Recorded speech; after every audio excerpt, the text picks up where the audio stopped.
మానవుని జీవితం శ్రమల పాలవుతా ఉంది. మానవుని జీవితం కష్టముల చేత నిండి ఉంది. మానవుని జీవితం దుఃఖం చేత నిండి ఉంది. అయితే దుఃఖములో ఉన్న నీకు నా దేవుడు సంతోషాన్ని ఇవ్వడానికి తన అద్వితీయ కుమారుణ్ణి భూలోకానికి పంపి ఉన్నాడు. కారణం ఏంటి? భూలోకంలో నా బిడ్డలు దుఃఖం చేత నిండి ఉన్నారు. ఏదైనా వనంలో తన జీవితం సంతోషముగా ఉండేది. ఆ ఏదైనా వనంలో బయటకు వచ్చిన నాటి నుంచి నేటి వరకు మానవుని జీవితం ప్రతి విషయంలో దుఃఖంలోనే నిండి ఉంది. ఆ దుఃఖాన్ని నేను తొలగించాలి. కనుక ఈ బిడ్డలకు నేను ఆనందాన్ని కలగజేయాలి అంటే సాక్షాత్తు యేసు ప్రభువు వారే భూలోకమునకు ఏతించారండి. అయితే వచ్చిన ప్రభు ఏం చేశాడు? వచ్చిన ప్రభు ఏం చేశాడు? ఇదిగో మానవ అవతారంలోనే వచ్చి ఉన్నాడు ప్రభు. కానీ ఆయన వస్త్రములు మహిమతో నిండి ఉన్నాయి. హల్లెలూయా. ఆయన మానవ అవతారంలోనే వచ్చి ఉన్నాడు. విడిచిపెట్టకూడని భాగ్యముగా ఎంచి ప్రభు తన భూలోకాన్ని ఏతించి ఇదిగో పరలోకాన్ని విడిచి భూలోకానికి వచ్చిన దేవుడు తన స్వారూప్యాన్ని మార్చుకున్నాడు. కానీ తన మహిమ కలిగిన వస్త్రాలు అలాగే ధరించుకొని ఉన్నాడు. హల్లెలూయా. ఆ వస్త్రాలు ఎవరైతే ముట్టుకోవాలని కోరుకుంటున్నారో వారందరూ వారి జీవితంలో దుఃఖం అంతా ఎగిరిపోతా ఉంది. నానా విధమైన రోగాలు, నానా విధమైన అపవిత్రాత్మల చేత మనుషులు పట్టి పీడించబడుతూ ఉన్నారు. అని వీడికి ఏమయ్యా ఇంతవరకు బాగున్నాడు? వీడికి ఏం దుర్బుద్ధి పుట్టింది? వీడేనా ఇలా నాశనమైపోతున్నాడు? వీడేనా అని మానవులు ఎంతో మందిని అనవచ్చు. అయితే నీ జీవితము అపవిత్రాత్మల చేత కొందరు పీడింపబడుతూ ఉన్నారు. కొందరు దయ్యముల చేత పీడింపబడుతూ ఉన్నారు. కొందరు ఎన్ని మాటలు చెప్పినా వినని పరిస్థితిలో ఉన్నారు. కారణం ఏంటి? వారిలో ఎన్నో అపవిత్రాత్మలు, ఎన్నో బలహీనతలు, ఎన్నో రుగ్మతల చేత మానవులు పీడించబడుతున్నారు. కొంతమంది మంచి మాటలు ఏమి చెప్పినా కూడా వినని పరిస్థితి. కారణం ఏంటి? అదొక దురాత్మ. ఎందుకంటే చెడ్డ చేయడమే వారికి అలవాటు, చెడు మార్గంలో వెళ్ళడమే వారికి అలవాటు. ఈ రోజున అటువంటి బలహీనతలో నుంచి నా ప్రభు విడిపించాలని పరలోక రాజ్యాన్ని విడిచి భూలోకానికి రావడానికి కారణం ఆ రోజు చర్మము చొక్కాలను తొలగించిన దేవుడు నీకు ఆ చర్మము చొక్కాలను విడిపించి మహిమ కలిగిన వస్త్రాలు ధరించి మరలా తిరిగి ఆయనతో సహా నేను పరలోక రాజ్యానికి చేర్చాలని ఆయన మహిమ కలిగిన స్వారూప్యాన్ని విడిచి భూలోకానికి ఏతించాడు. భూలోకం ఏతించిన తర్వాత ఆయన మాటలు వినాలంటే నీకు అసహ్యం అవుతా ఉంది. ఆయన సన్నిధి అంటే భయం లేకుండా ఉన్నావు. దేవుడు అంటేనే భయం లేదు, దేవుడు అంటేనే భక్తి లేదు. ఈ రోజున నీ అసంభావాన్ని చూసి, నీ నిర్లక్ష్యాన్ని చూసిన ప్రభు ఒక మాట మాట్లాడుతూ ఉన్నాడు. నీకు మహిమ కలిగిన వస్త్రాలను ధరింపజేసి ఆయన రాజ్యంలో నిన్ను చేర్చాలని ప్రభు కోరుకొని ఉన్నాడు. కనుక ఆయన మహిమ కలిగిన వస్త్రాలను ధరించ కావాలని కోరుకున్నట్లయితే ఈ పరిశుద్ధ దినమందు, ఈ ప్రార్థన దినమందు ఏదైనా వనంలో ఉన్న మహిమ ప్రభు నీకు మరలా ప్రత్యక్షం కావాలని ప్రభు కోరుకున్నాడు. అక్కడ ఇచ్చేయండి. హల్లెలూయా, హల్లెలూయా. ఈ రోజున దేవుని శక్తి, దేవుని బలము ఒకరికి ఇచ్చేయండి. అన్ని ఒకరికి ఇచ్చేసే. మహిమ కలిగిన దేవుడు, సర్వశక్తి కలిగిన దేవుడు ఈ రోజున నీ కొరకు ఆయన రక్తాన్ని కార్చబోతున్నాడు. హల్లెలూయా.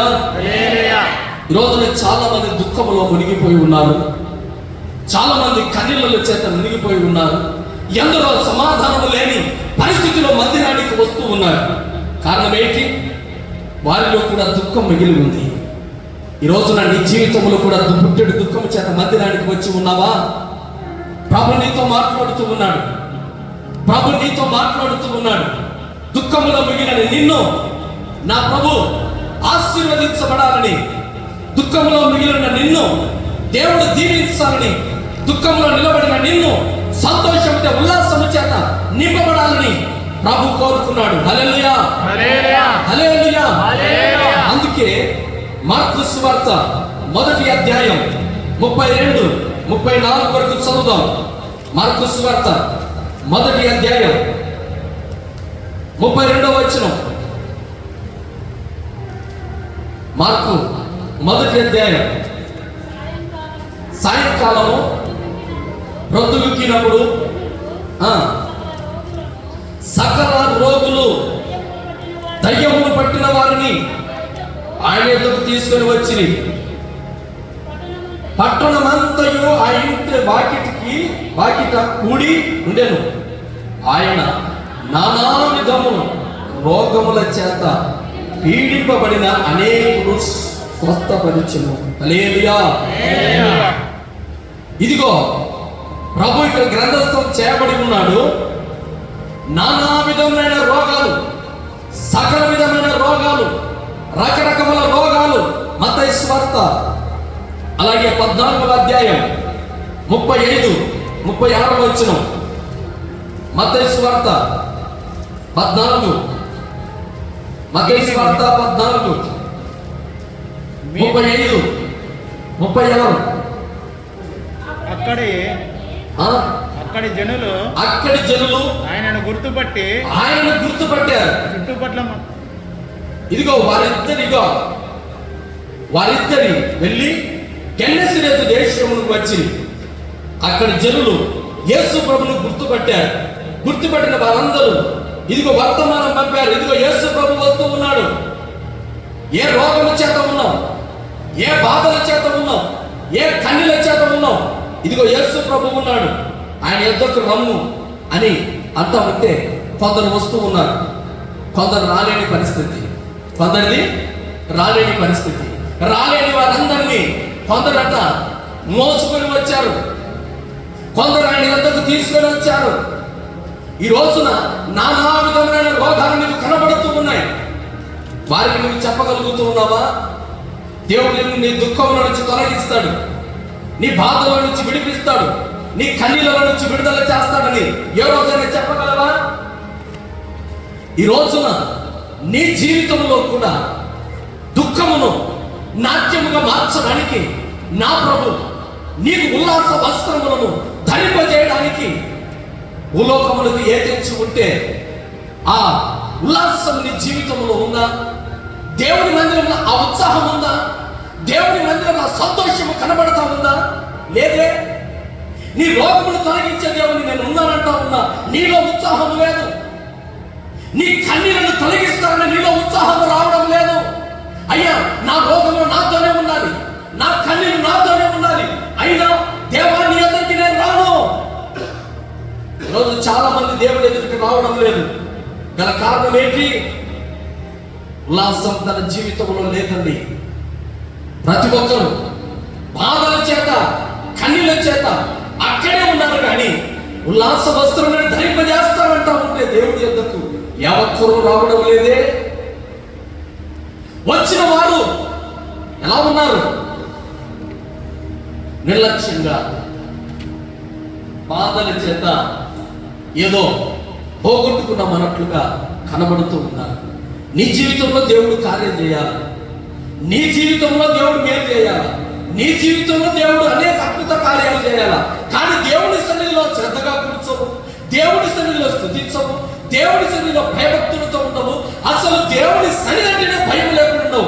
కానీ నీ జీవితంలో ఉల్లాసం రావాలా, కానీ నీ జీవితంలో ఉత్సాహం రావాలా, కానీ నీ జీవితంలో దుఃఖం పోవాలా, కానీ నీ జీవితంలో అనేక అద్భుత కార్యాలు జరగాల. కానీ దేవుని సన్నిధిలో మాత్రం కుదురుగా కూర్చోలేవు. హల్లెలూయా. ఎలా అవుతుంది? ఎలా? నీ జీవితంలో సంతోషం కావాలనుకున్న నీవు దేవుని ఎదుటికి ఉత్సాహంగా వస్తున్నావా? దేవుడు అంటున్నాడు, నేను నీకు దుఃఖం తొలగించి ఉల్లాస వస్త్రం నేను ధరింప చేయాలని కోరుకున్నాను. హల్లెలూయా, హల్లెలూయా.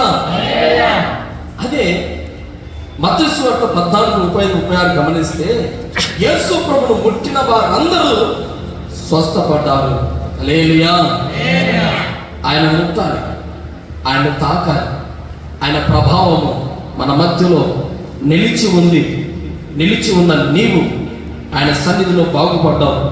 కొందరు రోగములు బాగుపడ్డాయి, కొందరు కుటుంబాలు బాగుపడ్డాయి, కొందరు వ్యక్తిగత జీవితాలు బాగుపడ్డాయి, కొంతమందికి గర్భఫలాలు కలిగాయి, కొంతమందికి అనారోగ్యాలు వెళ్ళాయి.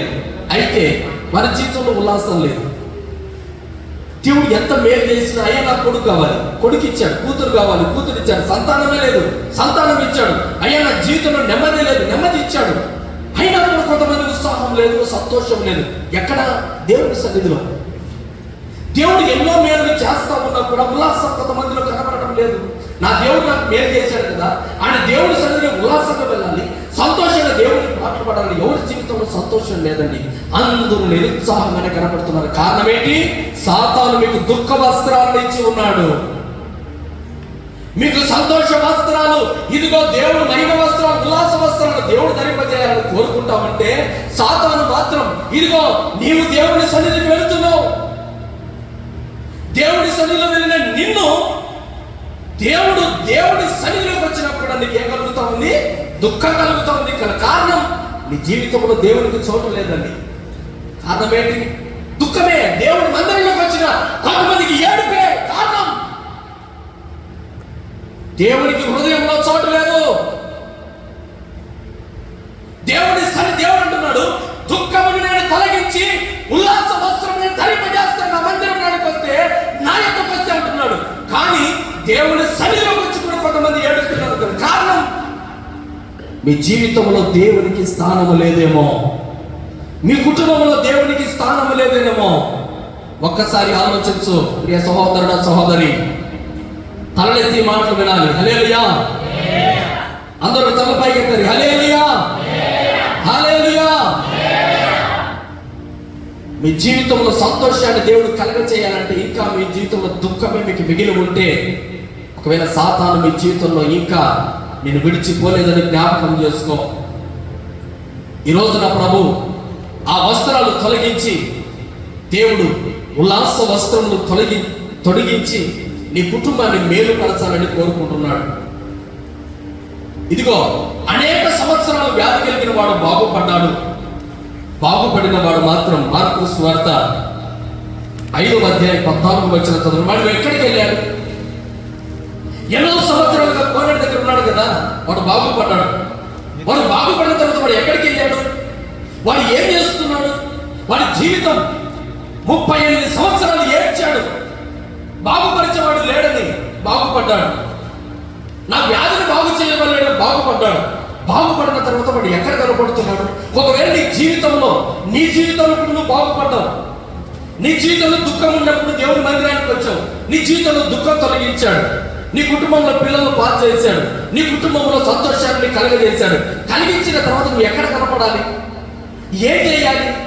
నీ జీవితంలో దేవుడు నీ కుటుంబానికి మేలు చేస్తే, నీ కుటుంబాన్ని చేతి పని దేవుడు ఆశీర్వదిస్తే, నీ జీవితంలో బాగుపడిన తర్వాత నువ్వు ఎక్కడ కనపడాలి? చదవండి. వాక్యం విద్దుచున్నాడు. మార్కు సువార్త, యోహాను సువార్త 5వ అధ్యాయం 14వ వచనం. యోహాను 5:14. ఎక్కడ కనపడుతున్నాడు?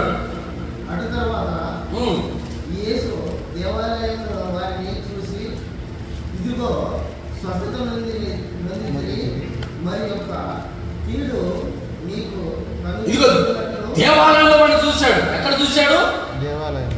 దేవాలయంలో. ఎవరిని? 35 సంవత్సరాలు బాధపడిన వాడు ఎక్కడో బాగుపడతాడు, దేవుడి మందిరానికి వెళ్తున్నాడు. ఎందుకంటే ఉత్సాహం వాడిలో. నా దేవుడు నా సంతోషం కలిగించాడు, నా దుఃఖాన్ని తొలగించాడు, నా కన్నీళ్ళను తొలగించాడు, ఇదిగో దేవుని ఆలయాన్ని నేను వదలను అని తిరిగి దేవుడి మందిరానికి కృతజ్ఞతాస్తుతులు చెల్లిస్తూ ఉన్నాడు, ప్రార్థన చేస్తూ ఉన్నాడు. ఎందుకు? ఉత్సాహంగా వెళ్ళాడు. అక్కడ యేసు ప్రభు కనపడ్డాడు. యేసు ప్రభు కనపడి, ఇదిగో ఎన్నో సంవత్సరాలుగా ఏడ్చావు, కన్నీళ్ళు కార్చావు, ఆ కన్నీళ్ళు నేను తొలగించిన తర్వాత పాపం చేయొద్దు అన్నాడు. హల్లెలూయా. ఈరోజు నీ జీవితంలో నీకు ఎన్నో కన్నీళ్ళు కలిగాయి కదా, ఎన్నో బాధలు కలిగాయి కదా, ఎంతో మంది మాటలు నిందలకి ఏడ్చావు కదా.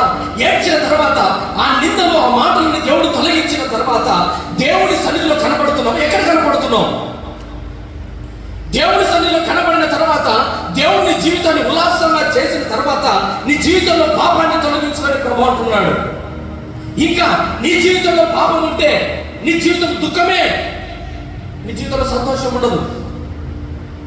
ఎంతో మంది దేవుని సన్నిధిలో బాగుపడ్డారు, 10 మంది కృష్ణరోగులు బాగుపడ్డారు, కానీ ఒక్కడు యేసు ప్రభు దగ్గరికి వచ్చాడు. హల్లెలూయా. ఒక్కడే వచ్చాడు. ఒక్కడు వచ్చి అంటున్నాడు, యేసు ప్రభు దగ్గరికి వస్తానే 9 మంది ఎక్కడా? 9 మంది ఎక్కడా? లేదు, తెలియదు ప్రభు. నీ ఒక్కడివే వచ్చావా? నీ విశ్వాసాన్ని బాగుపరచుకుని దీవించబడ్డాడు. ఈ రోజున బాగుపడిన వాళ్ళు అనేకులు, కానీ దేవుడి దగ్గరకు వచ్చి ఆనందంగా స్తుతించి పాడేవాళ్ళు కొందరే. హల్లెలూయా. యెషయా గ్రంథం 35:10. అందరూ బాగుపడుతున్నారు. యెహోవా విమోచించిన వారు ఎలా ఉంటారు? చదవండి 35వ అధ్యాయం 10వ వచనం. నా దినములు, యెషయా గ్రంథం 35వ అధ్యాయం 10వ వచనం. యెహోవా విమోచించిన వారు, విడుదల చేసిన వారు, బాగు చేసిన వారు పాటలు పాడుచు తిరిగి ఎక్కడికి వస్తారు? సియోనుకు వచ్చెదరు. హల్లెలూయా. అక్కడ వారి దుఃఖములు, వారి నిట్టూర్పులు ఎగిరిపోతాయి. దేవుడి సన్నిధిలోకి వచ్చావు, నేను విడుదల చేయలేదా? ఒకసారి ఆలోచించు. దేవుడు నీకు చేసిన మేలును బట్టి, దేవుడి మేలును బట్టి ఎన్నో మేలు చేశాడు, ఎన్నో ఆశ్చర్యకార్యాలు చేశాడు. కానీ పాటలు పాడాలా? దేవుని సన్నిధిలోకి వెళ్ళి ఉదయాన్నే స్తుతి ప్రార్థనకే వెళ్ళాలా? స్తోత్ర ప్రార్థనకే వెళ్ళాలా? దేవుడు నా జీవితంలో ఎన్నో మేలు చేశాడు, నా పాపాన్ని తొలగించుకొని నేను నా దేవుని సన్నిధిలోనికి వెళ్ళి మొదటిగా వెళ్ళి పాటలు పాడాలా? ఆశ ఉడుకుందండి. పోదాంలే. పెళ్ళికి పోతాం, అలాగే వెళ్ళం. ఏదైనా ఫంక్షన్కి వెళ్తావా? వెళ్ళం. ఏదైనా ట్రైన్ వెళ్తుంది, మిస్ అవుతుంది, సమయానికంటే వెళ్తావా? వెళ్ళం. కానీ దేవుని ఆలయానికి మాత్రం స్తోత్ర ప్రార్థనకు రాలేదు, పరిచర్యకు రాలేదు. కారణం ఏంటి? స్తుతించబడుతుందిగా ప్రభు అంటున్నాడు, యెహోవా చేత విడిపించిన, విడుదల, విమోచించిన వారు సియోనికి ఎలా వస్తారు? పాటలతో వస్తారు. పాటలు పాడుకుంటూ వస్తారు. మనసులో సనుకుంటూ రారు. మందిరానికి వచ్చి కొనుక్కుంటూ రారు. మందిరానికి వచ్చి కన్నీళ్లతో రారు. ఎందుకంటే నిన్ను విమోచించే దేవుడు సియోనులో ఉన్నాడు. నీకు ఉల్లాసాన్ని కలిగించే దేవుడు దేవుని ఆలయంలో ఉన్నాడు. ఆ ఆలయానికి వస్తున్న నీవు ఎలా రావాలి? కలిపోతుందేమోనని, సొమ్ము పోతుందేమోనని, ఈరోజు అనవసరంగా వచ్చానేమని ప్రభుని అనుకో ఆలోచన పుట్టింది అంటే, ఇంకా నీకు దుఃఖ వస్త్రములు దేవుడు నీకు దుఃఖ వస్త్రాన్ని సాతాను నీకు కలిగించాడని గమనించు. దేవుడి సన్నిధిలోకి వస్తున్నా నీవు ఎలా రావాలి? పాటలు పాడుకుంటూ రావాలి. హల్లెలూయా. దేవుడి సన్నిధికి ఎందుకు రావాలి ఉత్సాహం అంటే, ఇక్కడ ఆరాధిస్తున్న దేవుడు ఏం చేస్తాడంటే, నీవు వస్తూ ఉండగా నీ హృదయంలో బాధను గమనించిన దేవుడు నీ దుఃఖాన్ని తొలగించి నీకు ఉల్లాసాన్ని కలిగించే దేవుడు ఈ ఆలయంలో కొలువై ఉన్నాడు. అది నువ్వు గమనించగలిగితే, నువ్వు ప్రార్థన చేయగలిగితే, నీ దుఃఖం అంతా ఎగిరిపోయే స్థలం ఏదైనా ఉందంటే అది పరిశుద్ధ ఆలయం, ప్రభు మందిరం. హల్లెలూయా. అదే సియోను.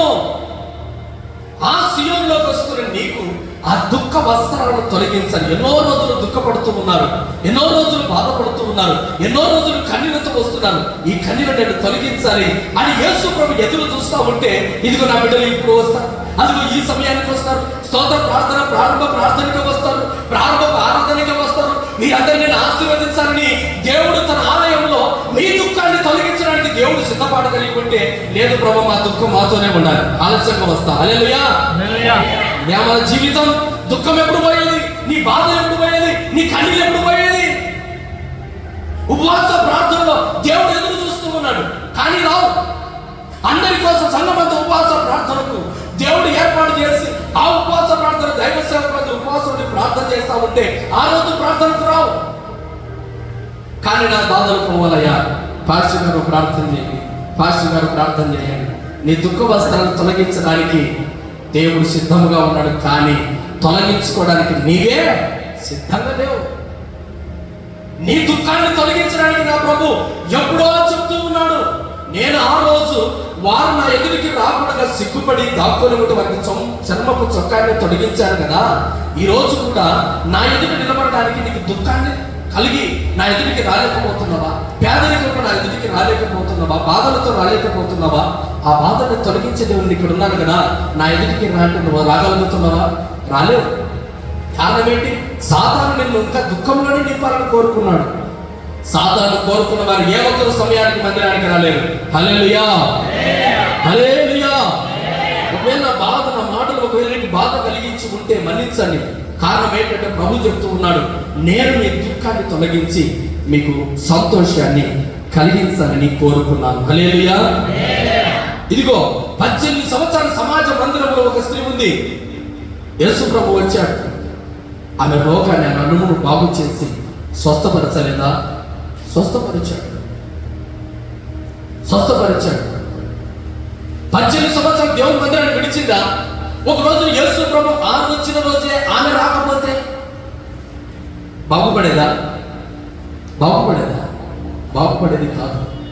కానీ సమాజం అందరూ దేవుడు వచ్చే సమయానికి నీవు కూడా ఉండాలి. హల్లెలూయా. దేవుడు ఆశీర్వదించే వచనాలకు, ఆశీర్వదించే మాటలకు నీవు కూడా ఉండాలి అంటే సియోనికి ఎలాగ రావాలి? పాటలు పాడుకుంటూ సంతోషంగా దేవుని మందిరానికి రాగలిగి వచ్చినట్లయితే ప్రభు ఆత్మ నిన్ను బలపరుస్తుంది. ప్రభు ఆత్మ నిన్ను బలపరుస్తుంది. అయ్యా, దేవుడు ఒకవేళ నీ జీవితంలో దేవుని ఆలయాన్ని, మందిరాన్ని అనుభవిస్తూ ఉన్నావు.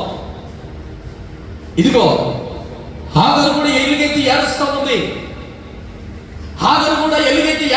అయ్యా, నా పిల్లవాడు నేను చావును చూడలేను, ఈ అరణ్యంలో నన్ను ఎవరు ఆదరించేది? దేవుడిని నమ్ముకున్న ఒక కుటుంబం, అబ్రహాము కుటుంబం. హల్లెలూయా. నీవు కూడా దేవుని కుటుంబంలోనే ఉన్నావు. నీ పిల్లలకు బాధ వచ్చినప్పుడు ఎవరికి ఎలుగెత్తి ఏడుస్తావు? నీ పిల్లలకు ఇబ్బంది వచ్చినప్పుడు ఎవరి వైపు చేతులు ఎత్తుతావు? ప్రభు వైపు చేతులు ఎత్తుతావు. అయ్యా, నా పిల్లలు కాపాడండి, నా పిల్లలు, నా తండ్రి ఆకలి చేత అలమటిస్తూ ఉన్నారు, అందరూ బాగున్నారు, ఈ అరణ్యంలో నేను చస్తూ ఉన్నాను, నా పిల్లవాడు చస్తూ ఉన్నాడు, వాడి చావు నేను చూడలేను అని ఇదిగో వీటికి దూరం వెళ్ళిపోయింది. హల్లెలూయా. ఆదికాండం 21:16-19 నుంచి 16-19 అన్ని వచనాలు మీరు గమనించి ఎలుగెత్తి ఏడ్చింది. ఏడుస్తే ప్రభు ఆమెను ఆదరించలేదా? అరణ్యంలో మోకరించి ప్రార్థన చేయగలిగితే నీ ప్రార్థన విన్న దేవుడు నిన్ను ఆదరించగలిగినట్టు సిద్ధంగా ఉన్నాడు. ఆమెలో ఉన్న దుఃఖాన్ని తొలగించాడు. అయ్యా, ఓ తల్లి ఆ పిల్లవాడి గురించి ఏడుస్తూ ఉంది. ఆ పిల్లవాడు మొరవిన్న దేవుడు ఇదిగో గోతినిచ్చి నీళ్ళను ఇచ్చినాడు, సమృద్ధి అయిన తప్పికను తీర్చాడు. అంతవరకు ఏడుస్తూ ఉంది. ఆ నీళ్లు తాగి నెమ్మది పడి సంతోషంగా ప్రయాణాన్ని కొనసాగించింది. ఈరోజు నీ జీవితంలో నీ కుటుంబం గురించి, నీ పిల్లల గురించి ఆలోచన చేస్తూ ఉన్నావా? ఓ ప్రార్థన చేయి. ఎలుగెత్తి దేవుని ఏడ్చు. నీ పిల్లవాడికి కలిగిన బాధ, నీ పిల్లవాడికి కలిగిన దప్పిక తీర్చాలి అంటే తల్లిదండ్రులుగా నీవు చేతులెత్తి ప్రార్థన చేయాలి. హల్లెలూయా. తల్లివేనా నీవు నీ పిల్లల గురించి చేతులెత్తి ప్రార్థన చేస్తున్నావా? తల్లివేనా నీవు, తండ్రివేనా నీవు చేతులెత్తి దేవునికి ప్రార్థన చేస్తున్నావు నీ కుటుంబం గురించి, నీ పిల్లల గురించి? లేదే.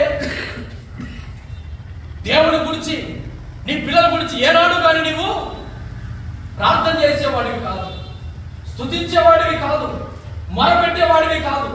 అయితే దేవుడు నీ జీవితంలో మేలు చేయాలి. హల్లెలూయా. హల్లెలూయా. ప్రభు అంటున్నాడండి, నీ జీవితంలో మేలు చేయడానికి నా ప్రభు సిద్ధంగానే ఉన్నాడు.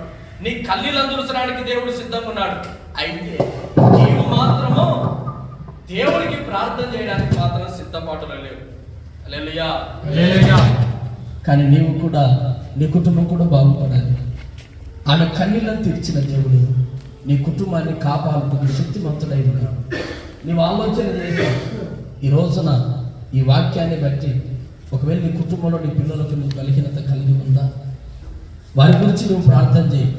నీ బాధలు, నీ కన్నీళ్ళు, దుఃఖము చేత నీ కుటుంబంలో బాగాలేదని దుఃఖము చేత మందిరంలోకి వచ్చి ఉంటే ఆ కుటుంబం గురించి నువ్వు ప్రార్థన చేయగలిగితే ఆ దుఃఖాన్ని నా దేవుడు తొలగించునుగాక. హల్లెలూయా. ఈ రోజు నా దుఃఖాన్ని కలిగించి ఆ ఎటువంటి దుఃఖమైనా నా ప్రభు తొలగించడానికి సిద్ధంగా ఉన్నాడు. నిర్గమాకాండం 3:7. నా ప్రజల బాధను చూశాను, వారి దుఃఖము నాకు తెలుసు అంటాడు అక్కడ. నా ప్రజల బాధను నిశ్చయంగా నేను చూశాను, వారి బాధలు నాకు తెలుసు, వారి దుఃఖము నాకు తెలుసు. ఒకవేళ ఇక్కడ ఉన్న వారిని నీ దుఃఖము నా దేవుడికి తెలియదనుకోవద్దు. ప్రతి ఒక్కరి దుఃఖం తెలుసు. అరణ్యంలో ఏడుస్తూ ఉంటే వారి దుఃఖాన్ని కనిపెట్టాడు, మందిరంలో ఏడుస్తూ ఉంటే వారి దుఃఖాన్ని కనిపెట్టాడు, యేసు ప్రభు దగ్గరికి వచ్చి ఏడిస్తే వారి దుఃఖాన్ని కనిపెట్టాడు. ఆయన ఎదుట ఉన్న దుఃఖాన్ని కనిపెట్టగలడు, ఆయన మందిరంలో ఉన్న దుఃఖాన్ని కనిపెట్టగలడు, ఆయన అరణ్యంలో ప్రార్థన చేసి అక్కడ నీ దుఃఖాన్ని కనిపెట్టగలడు. మొత్తానికి నువ్వు ప్రార్థన చేయడం మానకూడదు. హల్లెలూయా. నీ దుఃఖం పోవాలంటే ప్రార్థన ముఖ్యం. నీ దుఃఖం పోవాలంటే సియోనుకు రావాలి, దేవుడి మందిరానికి రావాలి. ఆయన మందిరానికి ఎలాగ రావాలి? ఆటలు పాడకుండా సంతోషంగా రావాలి. ఎందుకు లేయ్యా పాటలు? ఎందుకు పాడాలి ప్రార్థన? స్తోత్ర ప్రార్థనకి ఏమి? అందరూ పాడాక మనం, అందరూ ప్రార్థన చేసాక మనం. నేనేం పోయి పాటలు నాకేమైనా ముందిస్తారా? ఎప్పుడో కదా పాట పాడేది. ఇలాంటి ఆలోచనలని హృదయంలో పెట్టుకొని వారుగా పరిచయం చేస్తుంది, నేను పరిచయం చేస్తున్నా, వారు కదా వీరు కదా, ఎన్ని ఎవరి ఆలోచనలు? సాతాను నీ జీవితాన్ని ముందుకు నడిపించకుండా సాతాను కలిగించుతున్న దుఃఖ వస్త్రాలు ఇవన్నీ. నువ్వు మేలు పొందకూడదు, నువ్వు ఆశీర్వాదం పొందుకుండడం వాడికి ఇష్టం లేదు కనుక నేను అనేకమైన ఆలోచనలు పుట్టించి ప్రభు నడిపిస్తున్నాడు. కానీ ప్రభు అంటున్నాడు, నీ దుఃఖం నాకు తెలుసు, నీ బాధ నాకు తెలుసు. అయితే ముందు వచ్చి ప్రార్థన చేయి, ముందుకు వచ్చి దేవుని పరిచయం చేయి. ఆ పని చేయనయ్యా, సకల ఆశీర్వాదాలు నాకే రావాలి, సకల దీవెనలు నాకే రావాలి, నా కుటుంబం బాగుపడాలి, నా దుఃఖం అంతా పోవాలి. ఈరోజు నా దుఃఖాన్ని నా ప్రభు సంతోషముగా మార్చునుగాక. ఆమేన్. హల్లెలూయా. ఈరోజు అనేక కుటుంబాల్లో దుఃఖాన్ని దేవుడు తొలగించాడు, నెమ్మది కలిగించాడు. నెమ్మది కలిగించిన తర్వాత ఆ వ్యక్తి ఎక్కడున్నాడండి? 38 సంవత్సరాలు బాగుపడిన వాడు ఎక్కడికి వచ్చాడు? దేవుని మందిరానికి వచ్చాడు. నన్ను బాగు చేసిన దేవుని నేను విడవకూడదని ప్రభువును కనిపెట్టి దేవుని ఆలయంలోకి వచ్చాడు కదా. నీవు కూడా దేవుని ఆలయాన్ని జ్ఞాపకం పెట్టుకున్నావా? ఆయన పనిని జ్ఞాపకం పెట్టుకున్నావా? నీ దుఃఖాన్ని తొలగిస్తా. ఈరోజు అందరూ బాగుపడిన తర్వాత ఇదిగో యెషయా గ్రంథం 32:13 ఆనంద గృహములో ఏం కలిగాయి? ఆనంద గృహములో ముళ్ళ తుప్పలు, బలుల కసి చెట్లు మొలిచాయి. అందరూ ఆనందంగా ఉన్నారు, కుటుంబం అంతా ఆనందంగా ఉంది, సంతోషంగా ఉంది, ఆశీర్వాదంగా ఉంది. భర్త మారాడు, భార్య మారింది, పిల్లలు మారారు, కుటుంబం అంతా బాగుంది, నెమ్మదిగా ఉంది. దేవుడు సకల ఆశీర్వాదం మన కుటుంబంలో నిలిపిన తర్వాత మానవుని జీవితంలో ఏం కలుగుతుందంటే నిర్లక్ష్యం, ముళ్ళు మొలుస్తాయి. హల్లెలూయా. దేవుడు నీకు ఏదైనా కార్యం చేయాలంటే చాలా ఆసక్తిగా ప్రార్థన చేస్తావు, చాలా ఇంట్రెస్ట్గా భక్తి చేస్తావు, అన్ని పరిచయాలు చేస్తావు. దేవుడు నీకు అనుకున్నది కోరిక నెరవేరిన తర్వాత మాత్రం నిర్లక్ష్యం, ఈ ముళ్ళు మొలుస్తుందండి ప్రతి ఒక్కరు.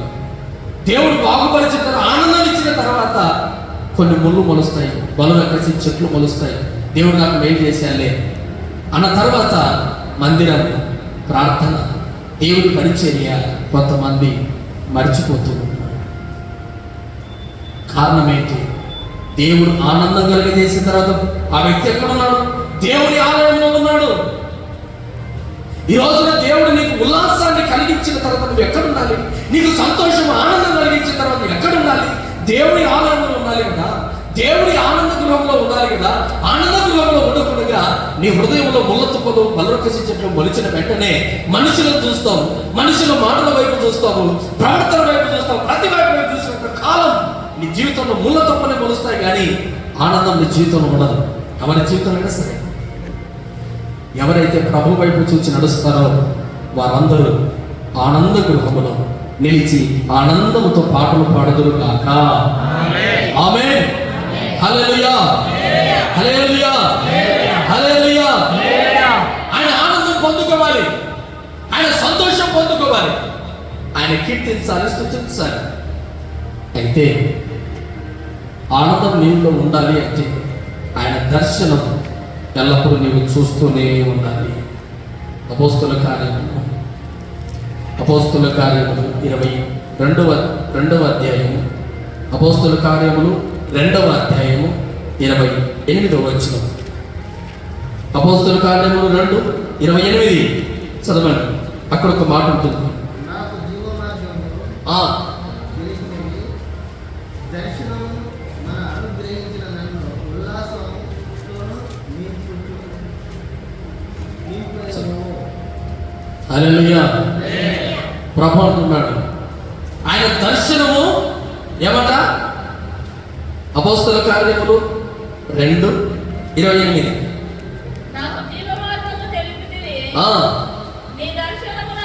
నీ దర్శనము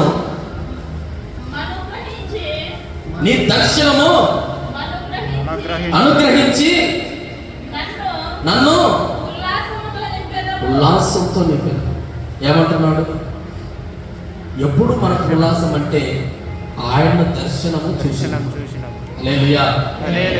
నా జీవితంలో సంతోషం లేదయ్యా, నా జీవితంలో ఆనందం లేదయ్యా అంటే మందిరానికి దేవుని దర్శనము లేకుండా నీ జీవితంలో ఉల్లాసం కావాలంటే ఎక్కడ వస్తుందండి?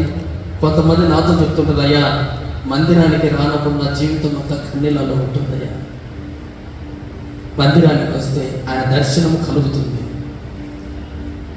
ఆయన దర్శనము కలుగుతుంది, ఆయన ఉల్లాసాన్ని కలిగిస్తాడు. అందుకే చాలా మంది బలురక్కసి చెట్లు మొలిచి మనసులో ఆనందము సంతోషము అన్ని ఇచ్చిన తర్వాత దేవుని సన్నిధిని కాస్తంత నిర్లక్ష్యం కలిగితే పరిశుద్ధాత్ముడు నీకు దూరం అవుతాడు. జాగ్రత్త గమనించు. దేవుడు నీ అవసరతలు ఎంతగా దేవుని ఇష్టపడి ప్రార్థన చేస్తావో అవసరం తీరాక కూడా అంతే ఆసక్తిని ప్రార్థన చేయగలిగితేనే నీ జీవితంలో ఎల్లప్పుడూ ఉల్లాసం కలుగుతుంది.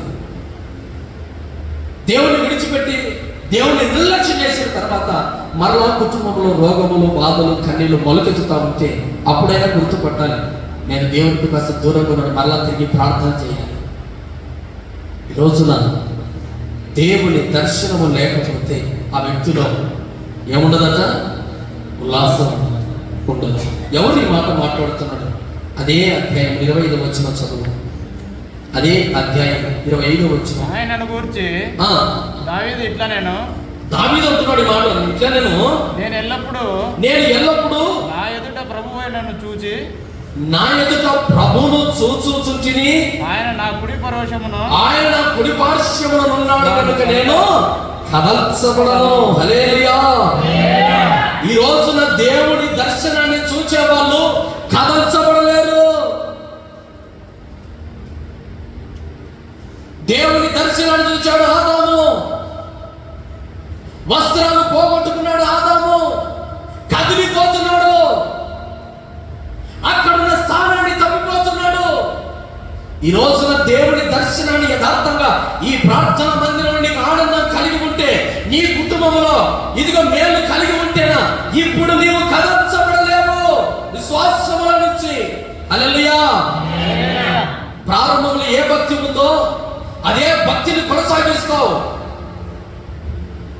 ఈ రోజున భక్తిలో కదిలిపోతున్నావా? ప్రార్థన చేయకుండా కదిలిపోతున్నావా? విశ్వాసం నీలో నుంచి కదిలిపోతున్నావా? ప్రారంభంలో ఉన్న ప్రార్థన ఆ భక్తి లేకుండా కదిలిపోతున్నావా? ఎవరు కదిలిపోయేది? దేవుని దర్శనము ఎవరైతే చూడరో, ప్రార్థన మందిరంలో దేవుని వాక్యాన్ని ఎవరైతే శ్రద్ధగా వినరో అట్టి వారంతా దేవుని ఆత్మను కోల్పోయి దురాత్మను బట్టి భయంకరమైన అలవాట్లలోకి పడి ఆ వ్యక్తిగత జీవితాన్ని కదిలింపబడి సాతానుకు దగ్గరై దుఃఖములో మిగిలి ఉంటారు. అలాంటి వారందరినీ ప్రభు అంటున్నారు, నీవు కదిలిపోకూడదు. హల్లెలూయా. నీవు కదిలిపో. ఇదే మాటలు కీర్తన 16:8 ఉంటాయి. నా గురిని నా దేవుని యెహోవా మీద నిలుపుకున్నాను. నా గురి ఎవరి మీద నిలిపాను? దేవుడి మీద గురి నిలిపాను. ఈ రోజు ఎవరి మీద నేను గురి నిలుపుతూ ఉన్నావు? 16:8 కీర్తన 16:8. యెహోవా యందు నా గురి నిలుపుచున్నాను. ఆయన నా కుడి పార్శ్వమందు ఉన్నాడు కనుక నేను కదల్చబడను. నా గురి దేవుడి మీద నిలుపుకున్నాను. ఈ రోజున నీ గురి ఎక్కడ నిలబడాలంటే దేవుని మీద నిలబడాలి. ఆదాము అవ్వలు దేవుడి మీద గురి నిలపకనే కదిలిపోయారు. ఆదాము అవ్వలు వస్త్రాలు కోల్పోవడానికి గల కారణం దేవుడి మీద గురి లేదు. వారు ఇలా మాట్లాడుతున్నారు, వీరు ఇలా మాట్లాడుతున్నారు. అయ్యా, నా మాటలన్నీ సాతాను వైపే ఉన్నాయి. ఎప్పుడైతే సాతాను వైపు దేవుడి మీద గురి నిలిపిన ఆదాము అవ్వలు సాతాను మీద గురి నిలిపారు. హల్లెలూయా. జ్ఞాపకం చేసుకోండి, ఎల్లప్పుడు దేవుడి దర్శనాన్ని, దేవుడి ముఖ దర్శనాన్ని, దేవుడి మాటలు విన్న వీరిద్దరూ ఎక్కడ వైపు ఉన్నాడు? దేవుడి మాటలు కాకుండా సాతాను మీద నిలిపారు గురి. వాడి మాటల మీద నిలిపారు. అప్పుడే ఏదెను వనముల నుంచి కదల్చబడిపోయారు. విశ్వాసంలో కదిలిపోయారు. వారి వస్త్రాలు కోల్పోయారు. ఈ రోజున ఎవరి మాటలు విని నీ విశ్వాసాన్ని కదిలించబోతున్నావు? ఎవరి మాటలకు చెవికి నీ విశ్వాసంలో, నీ భక్తిలో కదిలిపోతున్నావు?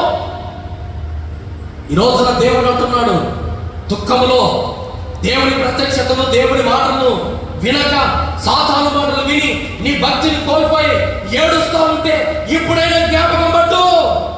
దేవుని మందిరానికి వస్తూ ఉన్నప్పుడు, ఆ సియోను పర్వతానికి వస్తూ ఉన్నప్పుడు, ఆ సియోను పట్టణానికి వస్తున్నప్పుడు సంతోషంగా రా, పాటలు పాడుకుంటురా, నా మాటలు నింపుకొనిరా.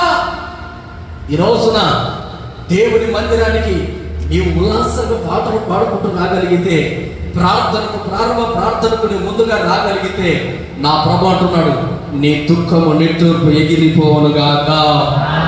ఆమేన్. హల్లెలూయా. హల్లెలూయా. ఎవరు కదల్చబడరు? కీర్తన 55:22. ఆ రోజున ఆదాము కదిలిపోయారు, సాతాను మాటలు విన్నారు.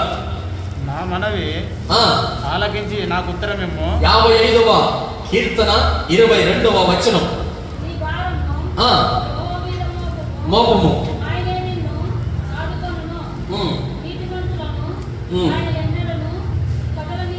నీతిమంతుడు ఎప్పుడు ఆయన దేవుడు కదిలిపనీయడు.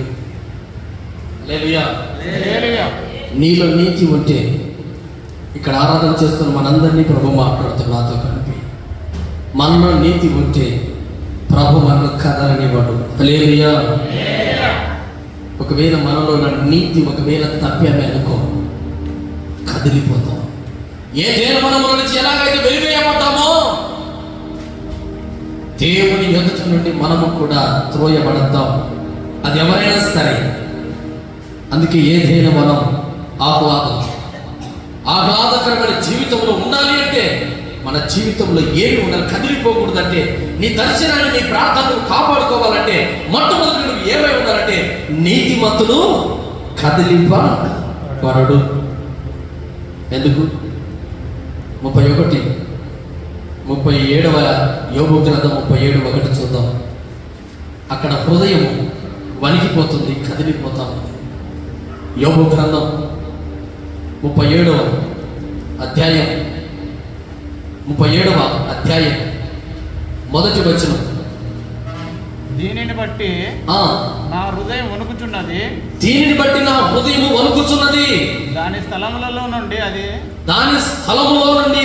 కదల్చబడుచున్నది. కదిలిపబడుచున్నది. ఎందుకు హృదయంలో కదిలిపు? ఆ 36వ అధ్యాయం మళ్ళీ ఇంటికి వెళ్ళాక చదవండి. రాకడ గురించిన సూచనలు ఉన్నాయి, రాకడ కలిగిన సూచనలు ఉన్నాయి. ఆ 36వ అధ్యాయం 30 నుంచి మళ్ళీ మీరు ఇంటికి వెళ్ళాక చదవండి. అక్కడన్నీ ఉంటాయి. 31 వచనం చదవండి. 36, 30. అక్కడ ఏముంటుంది? ఆయన తట్టు తన చుట్టూ తన మెరుపును వ్యాపింపజేయును, సముద్రపు అడుగు భాగమును ఆయన కప్పును. వీటి వలన ఆయన ప్రజలకు యథార్థంగా ఈ 36వ అధ్యాయం చదివి కొన్ని మాటలు రాకడ గురించిన సూచనలు ఉన్నాయి. దేవుడు ఎలాగ వస్తుందో కొన్ని మాటలు కనబడుతూ ఉన్నాయి. ఈ రోజున వాటన్నిటిని చూసి హృదయం వణుకుతున్నదట. ఈ రోజున యేసు ప్రభుని ఎదుటికి రాబోతున్నాడు. నీవు కదిలింపబడతావా? స్థిరపడి దేవుని సన్నిధికి ఎక్కగలవా? ఎన్నో శ్రమలు వస్తూ ఉన్నాయి. మొదటి తెస్సలోనికి రాసిన పత్రిక 3:2. ఎన్నో శ్రమలు. ఆ శ్రమలన్నిటిలో నీవు నిలిచి ఉండాలి. నీవు నిలిచి ఉండాలనే ఇదిగో ఆ రోజున అపోస్తలుడైన పౌలు ఆ సంఘానికి తిమోతిని పంపాడు, ఓ సేవకుని పంపాడు. శ్రమలో నిలబడాలని, విశ్వాసంలో నిలబడాలని. అయితే ఈ రోజున నిన్ను కూడా ఎన్నో శ్రమలు కలుగుతా ఉంటే, ఎన్నో దుఃఖాలు కలుగుతా ఉంటే ఈ గ్రామానికి దైవ సేవకుడు మమ్మల్ని పంపాడు. హల్లెలూయా. కారణం ఏంటి? ఈ దుఃఖములు వెళ్ళిపోవాలి. అనేక శ్రమల చేత, బలహీనతల చేత బాధపడుతున్నారు. తెస్సలోనికి రాసిన పత్రిక మొదటి పత్రిక. ఈ శ్రమ వలన ఎవడను కదిలింపబడకుండా, ఈ శ్రమ వలన ఏమట? కదిలింపబడకుండా నట్లు మిమ్మును స్థిరపరచడానికి మీ విశ్వాస విషయమై మిమ్మల్ని హెచ్చించుటకును, మిమ్మల్ని హెచ్చరించుటకును మన సహోదరుడను క్రీస్తు సువార్త విషయములలో పరిచారణ తిమోతిని పంపింది. ప్రభు అంటున్నాడు, పౌలు అంటున్నాడు, ఇదిగో ఈ శ్రమల వలన ఎవడనూ మీరు కదిలింపబడకుండా మీరు స్థిరపరచబడాలి. విశ్వాసంలో కదిలింపబడకూడదు, ప్రార్థనలో కదిలింపబడకూడదు. ఎందుకు? శ్రమలు వచ్చినప్పుడే వెంటనే దేవుడొద్దు. శ్రమలు రాకపోతే ఆశీర్వాదం కలిగినప్పుడు దేవుడు కావాలి. దేవుడు శ్రమ కలిగినప్పుడు దేవుడొద్దు. బాధ కలిగినప్పుడు ఎక్కడున్నాడు దేవుడు? ఈ మాటలన్నీ మనకు వినపడుతున్నాయి. ఈ రోజున ప్రభు అంటున్నాడు, ఇదిగో మీ మధ్యలోకి దైవ సేవకులను ఎందుకు పంపుతున్నాను అనుకున్నాను? మీ విశ్వాసాన్ని స్థిరపరచాలా. అనేక శ్రమలు కలుగుతా ఉంటే వాక్యము ద్వారా మీరు నిలబడాలా. మీరు అనేకమైన దుఃఖములో ఉన్నారు. ఈ రోజున శ్రమల చేత, ఇబ్బందుల చేత, ఇరుకుల చేత ఉన్నావా? ఒక రోజున ప్రభు వచ్చి ఉన్నాడు, శ్రమలు తొలగించాడు. ఈ రోజున దైవ సేవకులు దేవుని మాటల ద్వారా నీ శ్రమలో నువ్వు నిలవబడి, విశ్వాసములో స్థిరపడి, ఇదిగో తిరిగి దేవుని యొద్దకు మనమందరము చేరుదుమగాక. ఆమేన్. హల్లెలూయా. దైవ సేవకుడు చెబుతున్న ప్రతి మాట మిమ్మల్ని హెచ్చరించాలని, మిమ్మల్ని బాధ పెట్టాలని కాదు. ఈ శ్రమలలో, ఈ ఇబ్బందిలో నీవు ఎక్కడ దేవుడు కలిగించుతున్న ఆనంద వస్త్రములను దుఃఖ వస్త్రములుగా మార్చుకుంటావేమోనని దేవుడు నిన్ను హెచ్చరించి మాట్లాడుతూ ఉన్నాడు. ఎక్కడ నీ జీవితము ఆనందములో నుంచి శ్రమలోకి పడిపోతుందేమో, ఈ శ్రమలు కలిగినప్పుడు ఎప్పుడు దేవుడికి దూరం అయిపోతారేమో అని దేవుడు ప్రేమ కలిగి దైవ సేవకులతో మాట మాట్లాడుతూ ఉన్నాడు. ఈ రోజున ప్రభు ఈ మాటలు నీ గుండెలో ఉండగలిగితే ప్రభు అంటున్నాడు, ఈ శ్రమలో కూడా నీవు దేవుని స్తుతించుదువు గాక. ఆమేన్. ఆమేన్. అయితే మానవుని నీతి క్రియలన్నీ మురికి గుడ్డి వలె ఉన్నాయన్నాడు యెషయా గ్రంథం 64:6. మానవుని నీతి అంతా మురికి గుడ్డ పట్టిందట. నేను నీతిమంతుని, నేనే ప్రార్థనపరుని, నేనే మంచివాడిని, నేనే అంటుంటారు కదా.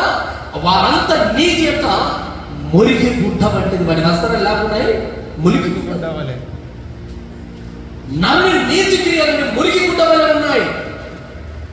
ఆ మురికి వస్త్రాలన్నీ నా ప్రభు తొలగించునుగాక. ఒకవేళ నీ నీతి మురికి క్రియలుగా ఉన్నావా? నీ నీతి మురికి గుడ్డవలే. నేను నీతి మంతులకు అందరికీ కనపడవచ్చు. నా వస్త్రాలు మురికివైతే, నా క్రియలు మురికివైతే నా ప్రభు నన్ను కూడా చేదరించుకుంటాడు. హల్లెలూయా. ఈ రోజున నీ క్రియలు కూడా నీతివైతే నీ వస్త్రాలు కూడా తెల్లవిగా కనబడతాయి. ఈ రోజున ప్రభు అంటున్నాడు, నీ నీతి క్రియలన్నీ మురికి కూడా మానవుని నీతి అంతా మురికి. ఏదో రోజు తన నీతిని పోగొట్టవలసిందే. కానీ నీతిమంతుడు ఎవరు అంటే యేసుక్రీస్తు ప్రభుల వారు ఒక్కరే. ఆ యేసుక్రీస్తు రక్తం చేత మనం కడగబడ్డాం కదా, ఆయనే మనకు మహిమ వస్త్రాన్ని ఇవ్వాలని పరలోక రాజ్యాన్ని విడిచి వస్తే, కానీ నీవనుకుంటున్నావు నేను నీతిమంతుడిని, నేనే మంచివాడిని, నేనే మంచివాడిని. పొరపాటు. అలా ఎప్పుడు మనం అనుకోకుండా దేవుడే నీతిపరుడని ఆయన ప్రతిసారి ఆయన మాత్రం ఆరాధించుదుముగాక. ఆమేన్. యెషయా గ్రంథం మరలా అక్కడే ఉంటుంది. యెషయా గ్రంథం 61:3 సియోనులో దుఃఖించు వారికి ఉల్లాస వస్త్రమును ఆనంద వస్త్రమును బూడిదకు ప్రతిగా భూదండను దుఃఖమునకు ప్రతిగా ఆనంద తైలమును భారభరితమైన ఆత్మకు ప్రతిగా స్తుతి వస్త్రమును వారికిచ్చుటకు ఆయన నన్ను పంపి ఉన్నాడు. స్తుతి వస్త్రము ఇచ్చడానికి ప్రభు వచ్చి ఉన్నాడు. హల్లెలూయా. దేవుణ్ణి స్తుతించడం ఎలాగో నేర్పాడు ప్రభు. ఈరోజు నీవు కూడా దేవుని స్తుతించడం ఎలాగ స్తుతిస్తూ ఉన్నావు?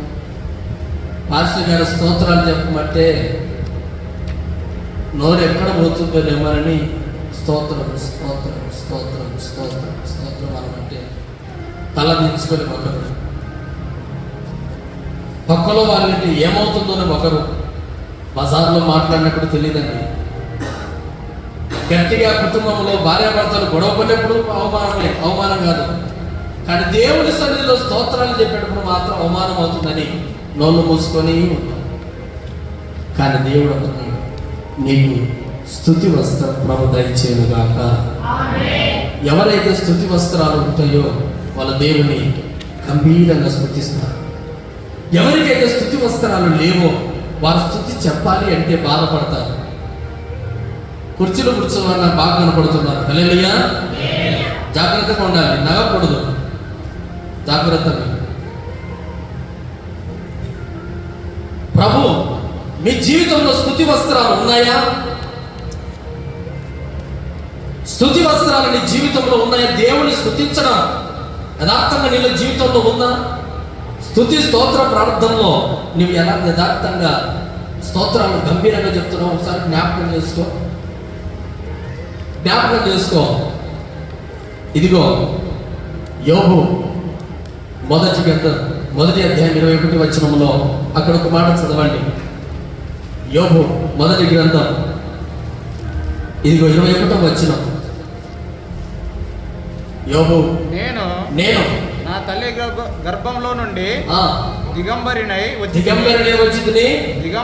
అక్కడికి తిరిగి వెళ్ళేదను. మరలా తిరిగి నేను వెళ్తాను. యెహోవా ఇచ్చెను, యెహోవా తీసుకొని పోయాను. యెహోవా నామమునకు స్తుతి కలుగును గాక. ఎంత చెప్తున్నాడు స్తుతి? ఎప్పుడు చెప్తున్నాడు స్తుతి? డబ్బులు అని ఉన్నప్పుడా? అన్నీ ఉన్నాయా? లేవు. భార్య తప్ప పిల్లలందరూ నాశనమయ్యారు. ఆస్తంతా పోయింది, సర్వనాశనం అయిపోయింది. బ్రతుకే చల్లాచెదరైపోయింది.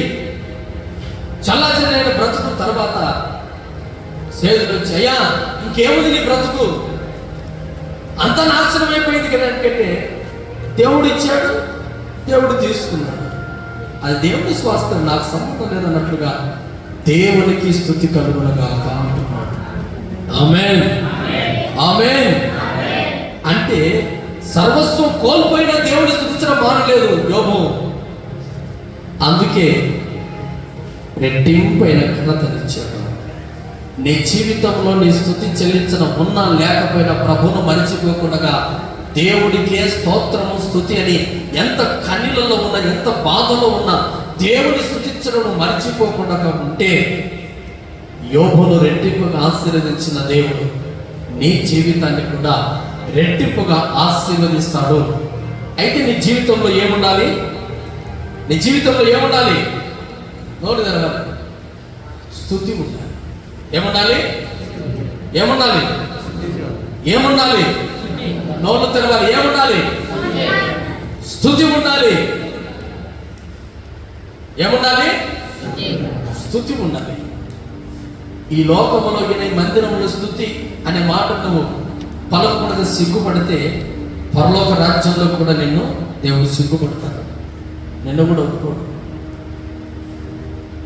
నీ నోట్లో నుంచి భయంకరమైన మాటలు శ్రద్ధగా వస్తాయి, భయంగా బలంగా వస్తాయి. కానీ దేవుడు స్తుతించాలంటే నీ నోట్లో ఏం కలిగి ఉండాలి? నోట్లో శ్రమలో ఏం కలిగి ఉండాలి? స్తుతి కలిగి ఉండాలి. ఆ స్తుతిని ఏం చేస్తుంది? రెట్టిపైన ఆశీర్వాదం నీకు కలగజేస్తుంది. ఈ రోజున నీవు స్తుతి చేస్తే, నీవు ప్రార్థన చేస్తే, ఉదయాన్నే స్తోత్రం ప్రార్థన చేస్తూ ఉన్నప్పుడు నీ ఇంటి పక్కల వాళ్ళు వింటున్నారా? ఒక మాట, దేవుడు నీవు స్తుతి స్తోత్రాలు చెప్తా ఉంటే నీ పక్కలో ఇంట్లో వాళ్ళు వింటున్నారా? విని వాళ్ళు మారాలి. సింహపు బోన్లో దానియేలు స్తుతి చెల్లించాడు, రాజు మారాడు. రాజు ఏమంటున్నాడు? దానియేలు గ్రంథం 6వ అధ్యాయం 25 నుంచి 27 వరకు చదవండి. రాజు ఏమంటున్నాడు తెలుసా? దానియేలు చేసిన స్తుతి సింహాల నోలను మూసిన అద్భుతాలు చూసిన రాజు ఏమంటున్నాడు? ఎవరు పూజారులు, ఎవరు స్తోత్రాలు, ఎవరిని పూజించాలా? ఈ రాజ్యములో దానియేలు దేవుని తప్ప వేరొక దేవుడు లేదు. అటు గొప్ప సాక్ష్యాన్ని, ఆయనే జీవము కలిగిన దేవుడని అందరిని స్తుతించమని చెప్తూ ఉన్నాడు. ఎవరి ప్రార్థన? దానియేలు ప్రార్థన ఆ రాజును, ఆ రాజ్యాన్ని కదిలించింది. ఆయన స్తుతి, ఆయన ప్రార్థన. నీ ప్రార్థన నీ కుటుంబాన్ని కదిలించలేదు కదా, అసలు నీవే కదిలించబడలేదు.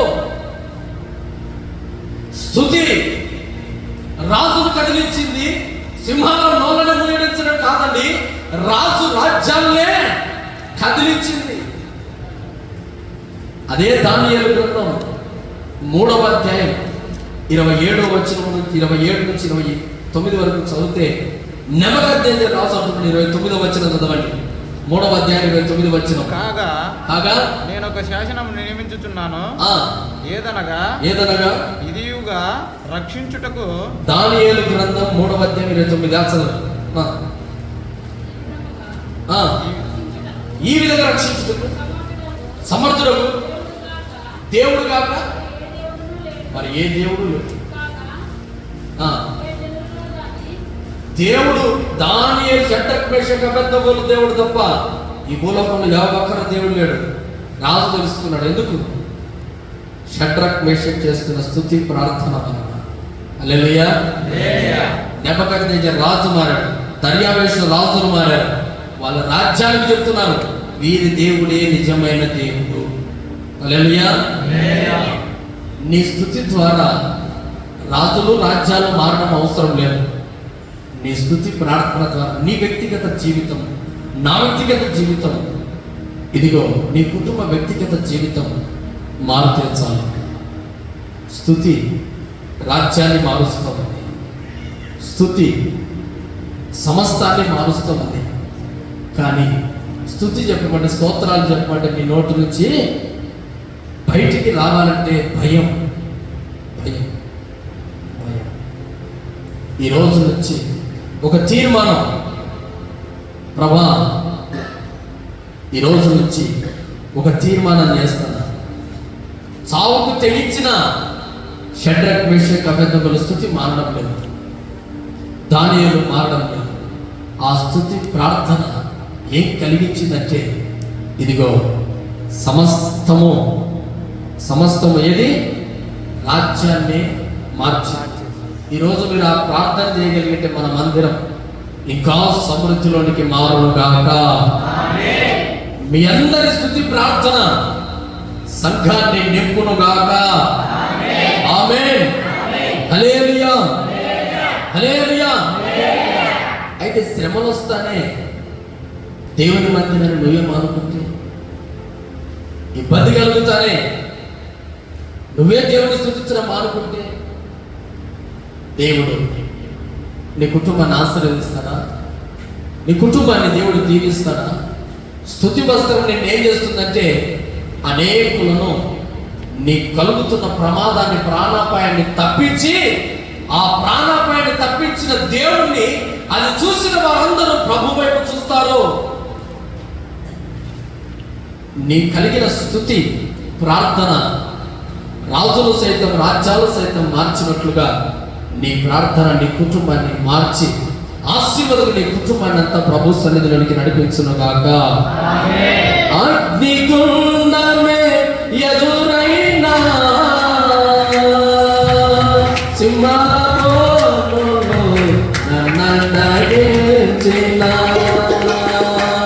అగ్నిగుండమే ఎదురైనా సింహాసనములో నన్ను నడిపించినా, నమ్మకునైతే బ్రతుకుటకైతే సామైతే అని నాకెంతో లాభం, నమ్మకునైతే బ్రతుకుటకైతే సామైతే అని నాకెంతో లాభం. సడమే కలే ఆబెనాలోవలే దానియేలువలే యేసయ్యా, నీకై బ్రతకాలని ఆశయా, దానియేలువలే యేసయ్యా, నీకై బ్రతకాలని ఆశయా, నీ సేవలోనే నాతో విశ్వాసము విడవాలని యేసయ్యా, నీకై బ్రతకాలని ఆశయా, నీకై బ్రతకాలని ఆశయా. నీకై బ్రతుకుతే, నీకై చస్తే సింహాలపురంలోకి దేనికైనా వెళ్తా, నా స్తుతి మాత్రం నేను మానను. ఒక తీర్మానం షడ్రక్, మేషక్, అబేద్నెగో, దానియేలు చేసుకున్నారు. వారి స్తుతి రాజ్యాన్ని మార్చింది, రాజును మార్చింది, సింహాలను కదిలించింది. ఈ రోజున నీ ప్రార్థన నీ కుటుంబాన్ని కదిలిస్తా ఉందా? నీ స్తుతి నీ కుటుంబంలో వారి పిల్లలను మార్చగలుగుతుందా? నీ స్తుతి నీ కుటుంబంలో భార్యను, పిల్లలను, నీ కుటుంబాన్ని సైతం మార్చగలుగుతుందా? స్తుతి చేయడం నీకే చేతనప్పుడు, స్తుతి చేయడం నీకే లేనప్పుడు నీ కుటుంబం, నీ జీవితం ఎలాగ మారుతుంది? స్తుతి నీ స్థితిని మార్చాలి, స్తుతి నీ కుటుంబాన్ని మార్చాలి, స్తుతి నీ కుటుంబ జీవితాన్ని, నీ వ్యక్తిగత జీవితాన్ని మార్చాలి. ఈ రోజున నీవే స్తుతి చెల్లించడం మానేసుకుంటే ఈ రోజు నుంచి ఆ స్తుతి వస్త్రం నా ప్రభునికి తొడిగించునుగాక. ఆమేన్. హల్లెలూయా, హల్లెలూయా, హల్లెలూయా, హల్లెలూయా. ఈ రోజు నుంచి నీ జీవితంలో స్తుతి ప్రార్థన మరలా తిరిగి ప్రారంభించుదువుగాక. ఆమేన్. హల్లెలూయా. స్తుతి ప్రార్థన, అందుకే ప్రారంభము స్తుతి ప్రార్థనకి మీరు ఎందుకు రావాలని నేను అంటానంటే, ఆ స్తుతి స్తోత్రాలు చెల్లిస్తూ ఉండగానే నీ జీవితంలో ఉన్న సాతాను క్రియలన్నీ విడిచి వెళ్ళాలి. అందుకే ప్రారంభం ప్రార్థనకే రండి, స్తుతి ప్రార్థనకే ఉండాలని నేను ఎందుకు అంటుకుంటాను? ఆ స్తుతి ప్రార్థనలో నీకు బలమును దేవుడు కలుగ చేయాలని కోరుకుంటున్నాను. నీ కుటుంబం మారకపోవడానికి గల కారణం, నీ జీవితంలో నీ కుటుంబీకులు సరిలేకపోవడం గల కారణం స్తుతి ప్రార్థన నీ జీవితంలో మరిచావు. అందుకే నీ కుటుంబంలో శ్రమలు, ఇబ్బందులు, ఇరుకులు. ఈనాటి నుంచి నీ కుటుంబంలో మరలా నువ్వు ఉదయకాలంలో స్తుతి ప్రార్థన మొదలు పెట్టాలి. ఆమేన్, ఆమేన్. యెషయా గ్రంథం 61:10, యెషయా గ్రంథం 61:10 చివరిగా, యెషయా గ్రంథం 61వ అధ్యాయం 10వ వచనం. అక్కడ ధరించుకునిన పెళ్లి కుమారుని రీతిగా అలంకరించుకునిన ఆయన రక్షణ వస్త్రములను నాకు ధరింపజేసి ఉన్నాడు. హల్లెలూయా. ఎలాగ ధరింపజేసి ఉన్నాడు? ఆభరణముతో అలంకరించుకున్న పెళ్లి కుమార్తె రీతిగాను ఆయన రక్షణ వస్త్రము నాకు ధరింపజేసి ఉన్నాడు. ఆభరణాలు ధరించుకున్నది ఓ పెళ్లి కుమార్తె, అలంకరించుకున్నది పెళ్లి కుమార్తె. అలాగ నీకు రక్షణ అనే వస్త్రం నేను ధరింపజేసి ఉన్నాను. సంఘానికి రక్షణ అవసరం. ప్రతి ఒక్క బిడ్డకు రక్షణ అవసరం. రక్షణ బాప్తిస్మం నమ్మి బాప్తిస్మం పొందినవాడు రక్షించబడను. రక్షణ నేను ఏం చేస్తుంది? రక్షిస్తుంది. ఎక్కడ? పాపములో నరకంలో పడకూడదని రక్షిస్తుంది. ఆ రక్షణ వస్త్రం నీవు ధరించుకున్నావు. రక్షణ వస్త్రం ధరించుకున్నావు, బాప్తిసం తీసుకున్నావు. కానీ నీలో దుఃఖమే ఉంది. బాప్తిసం తీసుకున్నావు, రక్షించబడ్డావు, అయినా నీలో దుఃఖ వస్త్రాలు వెళ్ళిపోలేదే. కారణం ఆనంద వస్త్రాలు ఎప్పుడు? సంతోష వస్త్రాలు ఎప్పుడు? ఇది ఉల్లాసం ఎప్పుడు? నీ జీవితంలో నీకు రక్షణ వస్త్రం ఇచ్చాడు. పెళ్లి కుమార్తె అలంకరించినట్లుగా ప్రభు నిన్ను అలంకరించి ప్రభు సన్నిధానం వెలువెట్టాడు. అసలు పెళ్లి కుమార్తెగా ప్రభు నిన్ను అలంకరించాడు, రక్షించాడు. 2వ తిమోతికి రాసిన పత్రిక 4వ అధ్యాయం 18వ వచనం ఒక మాట చదవండి. 18వ వచనం చదవండి. తిమోతికి రాసిన 2వ పత్రిక 4వ అధ్యాయం 18వ వచనం. రక్షణ వస్త్రం ప్రభు ప్రతి దుష్కార్యము నుండి నన్ను తప్పించును, పరలోక రాజ్యములకు చేరినట్లు నన్ను రక్షించాడు. ఎలా రక్షించాడు? దేనికి రక్షించాడు? నీవు రక్షణ వస్త్రం దేనికి రక్షణ వస్త్రం ఇచ్చాడు? దేనికి బాప్తిసం ఇచ్చాడు తెలుసా?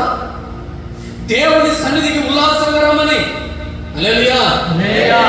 ఆ సియోను పట్టణములో ప్రభును ఉల్లాసంగా పాటలు పాడుతూ దేవుని సన్నిధిలో పరిచయం చేయమని. దేవుని సన్నిధిలో నీకు కలిగిన దుఃఖాన్ని వెల్లగొట్టడానికి ప్రభు తన సన్నిధిలో ఉన్నాడు. కారణం ఏంటి? ఆనాడు ఆదాము అవ్వలు తనకిచ్చిన మహిమ వస్త్రాలు కోల్పోయారు గనుక మన స్వభావములాంటి చొక్కాలను, ఇదిగో చర్మపు అంగిలను, చొక్కాలను పుట్టించాడు. ఈ రోజున ఆ చర్మపు చొక్కాలను తొలగించి ప్రభునికి ఏం తొలగించాడు? ఏమిచ్చాడు? దుఃఖాన్ని తొలగించి ఉల్లాస వస్త్రాన్ని, ఆనందములను కలగజేసి దేవునికి స్తుతిని నేర్పించి ఆయన రక్షణను నీకు కలిగించి, ఇదిగో ఎంత ప్రయాస దేవుడు ఎందుకు కలిగించాడు? ఎందుకు పడుతున్నాడు? ఎందుకు ఆయన రక్షణ నీకు ఇచ్చాడు? ఆయన పరలోక రాజ్యానికి చేర్చడాడు. హల్లెలూయా. ఎక్కడ నుంచి నువ్వు పడిపోయావో మరలా తిరిగి అక్కడ నువ్వు చేరాలంటే నువ్వు దేవునికి సన్నిధికి ఉల్లాసంగా రావాలి, పాటలు పాడుతూ సంతోషంగా రావాలి, నీ జీవితంలో స్తుతి ఉండాలి, నీ దేవుని రక్షణ వస్త్రాన్ని నువ్వు కాపాడుకోవాలి. హల్లెలూయా. ఆ రక్షణ వస్త్రాన్ని కాపాడుకోలేకపోతే ఆ రక్షణ వస్త్రం ఆ 7వ వచనంలో అదే అధ్యాయంలో ఉంటుంది. నీకు కిరీటాలు ఎన్నో దాచి వచ్చాడు. ఎక్కడ? పరలోక రాజ్యం. వాటన్నిటినీ దేవుడు నీకు ఇవ్వాలని ఆయన ప్రత్యక్షతను చూస్తున్న వారందరికీ ఆయన ఎదుట ఏ సాతానైతే ఏ దేవుడు నిన్ను మోసపరిచిందో తన రాజ్యంలో యేసుక్రీస్తు తండ్రి అయిన యెహోవా తన రాజ్యంలో సాతాను చేరి ఎలాగైతే మానవుని మోసం చేసిందో ఈ లోకములో సాతాను సామ్రాజ్యం, ఈ సాతాను సామ్రాజ్యంలో సాతాను చితకు కొట్టి అదే రాజ్యముల నుంచి పరలోక రాజ్యానికి చేర్చాలని నా ప్రభుని నోటికి స్తుతి నేర్పాడు. హల్లెలూయా. ఆ రాజ్యంలో నిన్ను రక్షించుకుంటున్నాడు.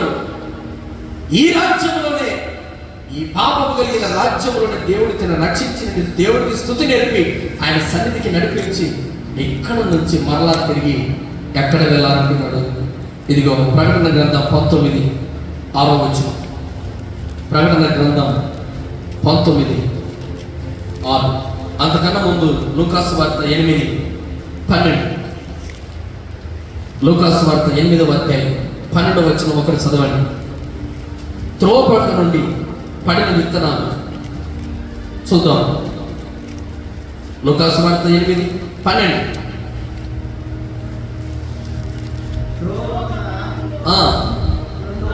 రెండువారు వినువారు కానీ నమ్మి రక్షణ పొందుకున్నట్లు అపవాదం వచ్చి వాడి హృదయంలో నుండి వాక్యాన్ని ఎత్తుకొని పోయాను. ఈ రోజున ఈ వాక్యాన్ని నిన్ను స్తుతించకుండగా, నిన్ను మందిరానికి ఆనందాల స్తుతి రాకుండగా, సాతాను ఎత్తుకొని వెళ్ళకుండగా, సాతాను ఎత్తుకొని వెళ్ళాలని ఆలోచన చేస్తాడు. కానీ నీ నోట స్తుతి నా ప్రభు నిలిచి ఉండును గాక, ఆయన రక్షణ వస్త్రాన్ని కాపాడుకుందువు గాక, ఆయన సన్నిధిలో దుఃఖ వస్త్రములు తొలగించుకుందువు గాక. ఈ వాక్యాన్ని వినకుండగా, సాతాన్ని హృదయంలో ఉండకుండగా ఎత్తుకొని వెళ్ళాలని ఆలోచన చేస్తారు. కారణం ఏంటి?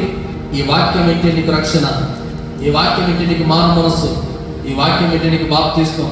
ఈ వాక్యం విని వాటన్నిటి పొందుకొని నిత్య రాజ్యానికి వారసులు అవుతావు. ఆ వాక్యాన్ని నీ జీవితంలో లేకుండా చేయాలని వారి ఆలోచన. కనుక ఇదిగో నీవు రక్షించబడిన నీవు ప్రకటన 19:6-7 ప్రకారం నిన్ను అలంకరించాడు. ఎలాగ అలంకరించాడు? స్తుతి వస్త్రము ద్వారా, ఉల్లాస వస్త్రము ద్వారా, అలాగే పెళ్లి కుమార్తె వస్త్రము, రక్షణ వస్త్రము ద్వారా నిన్ను అలంకరించాడు యేసు ప్రభు. ఇప్పుడు నీవు అలంకరించబడ్డావు. అలంకరించబడిన నీవు నేను ఎక్కడికి వెళ్ళాలి? సియోను పట్టణానికి వెళ్ళాలి. ఆ సియోను పట్టణానికి వెళ్ళి ఆయనతో యుగయుగములు ఉండాలని, ఆయన విందులో పాల్గొనాలని. చదవండి, ఇప్పుడు చదవండి మాట. అప్పుడు గొప్ప జనబలమైన ఉరుముల శబ్దము పోలిన యొక్క స్వరము సర్వాధికారి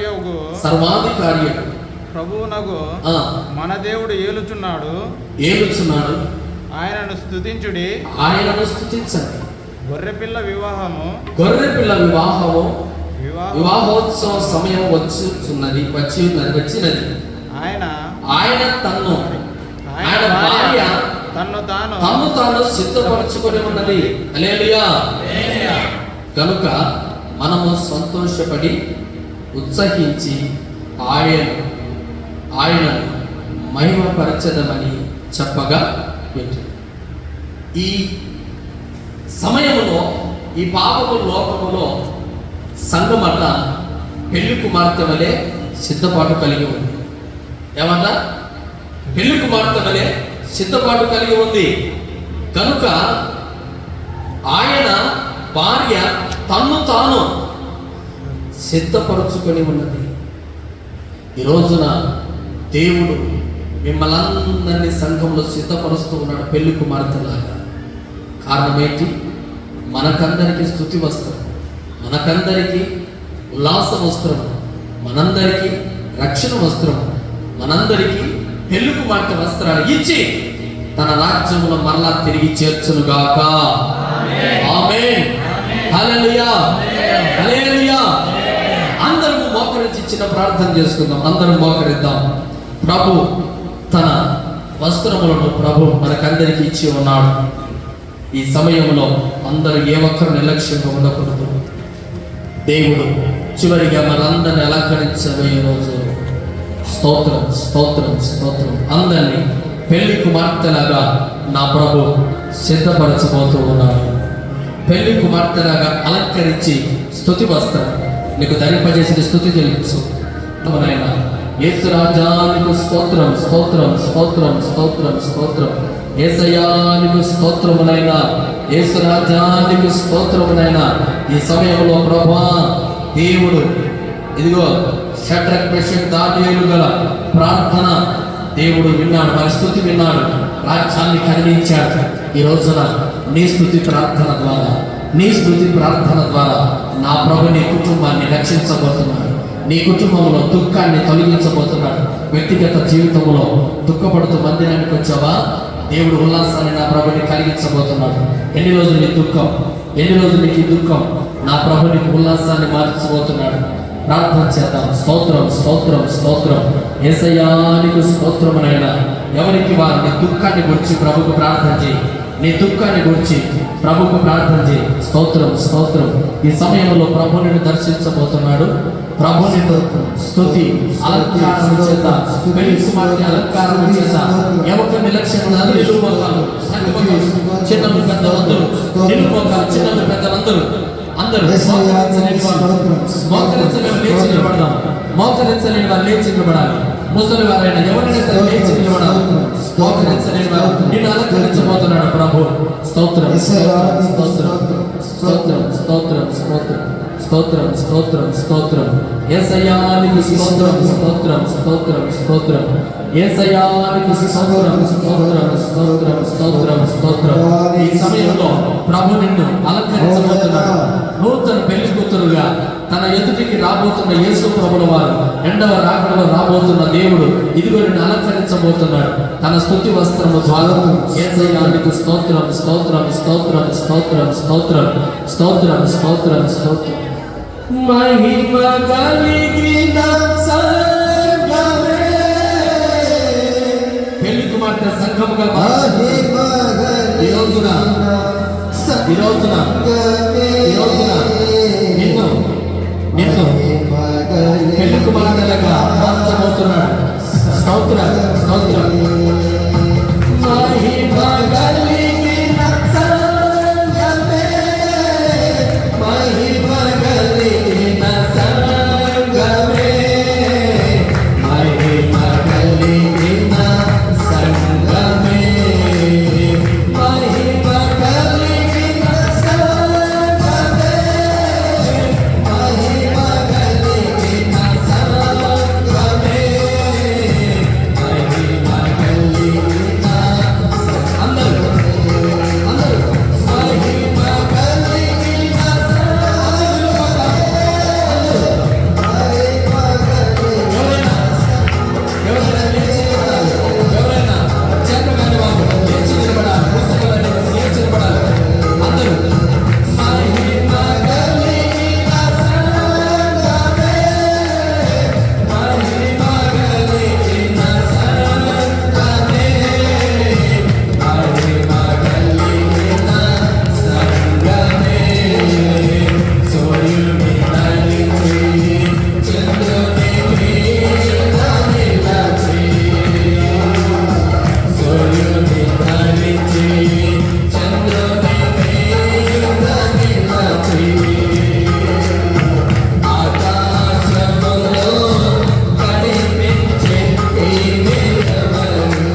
వస్త్రము ధరింపజేసేదేవా, ఇదిగో రక్షణ వస్త్రాన్ని, ఆనంద వస్త్రాన్ని, స్తుతి వస్త్రాన్ని పెళ్లి కుమార్తెగా అలంకరించుకున్న యేసయ్యా, ఈ రోజు నన్ను ఆశీర్వదించవా, నా కుటుంబంలో నా జీవితంలో స్తుతి ప్రార్థన చేయడానికి సహాయం దయచేయవా.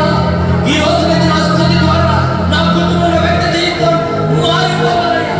నా కుటుంబంలో నా కన్నీళ్లు తొలగిపోవాలి.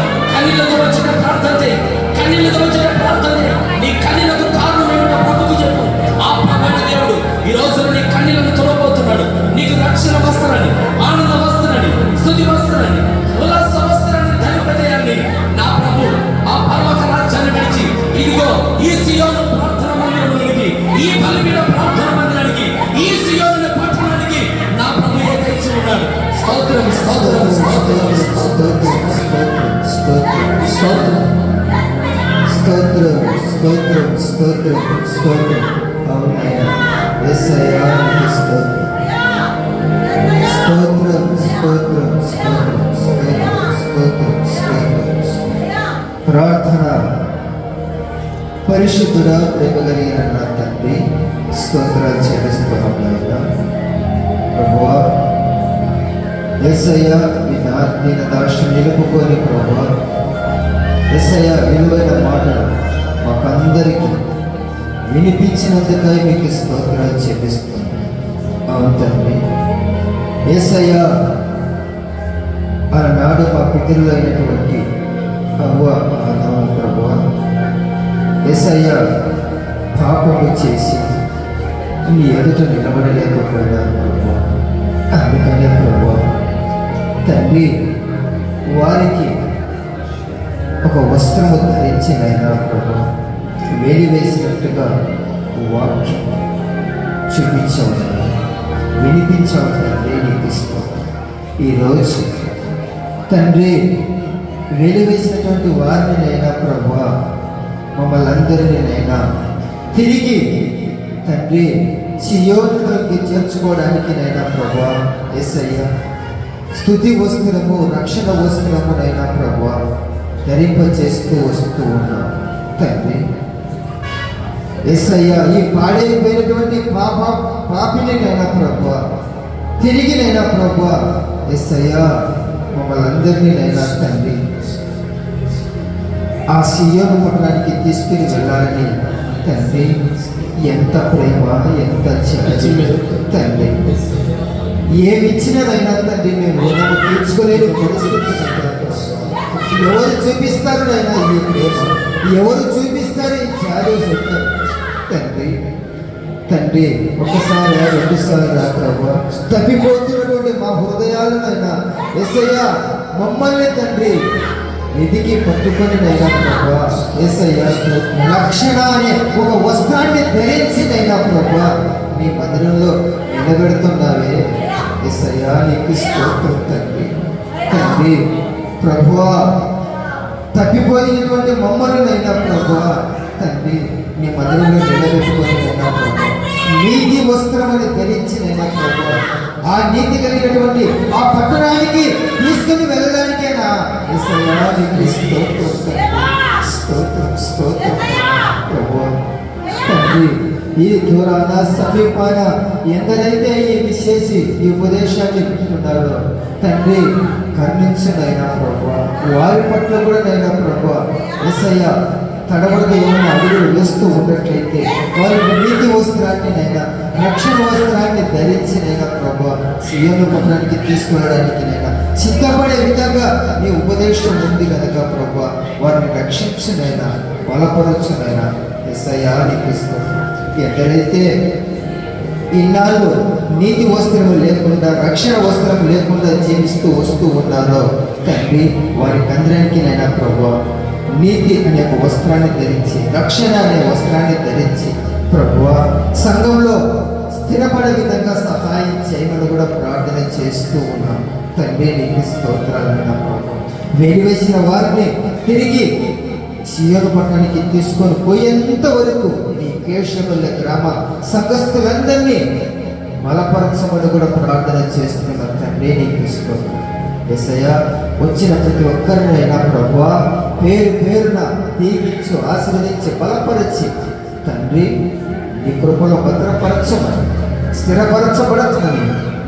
మహా యేసయ్య నీకు స్తోత్రాలు చెల్లించుకుంటూ నజరేయుడైన యేసుక్రీస్తు నామములో ప్రార్థన చేసి అడిగి వేడుకుంటున్నాను నా తండ్రి. ఆమేన్. హల్లెలూయా. మన తండ్రి కుమారుడు యేసయ్య ప్రేమ, పరిశుద్ధాత్మస్తుని సహవాసం, చెరువచ్చిన పిల్లలందరికీ కృప సదాకాలంలో తోడే గురించి ఇవ్వనుగాక. ఆమేన్. ఆమేన్. హల్లెలూయా. హల్లెలూయా. హల్లెలూయా. ఇంతవరకు ఆశీర్వాదం జరిగించిన దేవునికి స్తోత్రాలు చెల్లిద్దాం. స్తోత్రం, స్తోత్రం, స్తోత్రం, స్తోత్రం, స్తోత్రం, స్తోత్రం. హల్లెలూయా. ఇంతటితో ఆరాధన ముగించబడినది. ఒకరినొకరు ప్రతి ఒక్కరు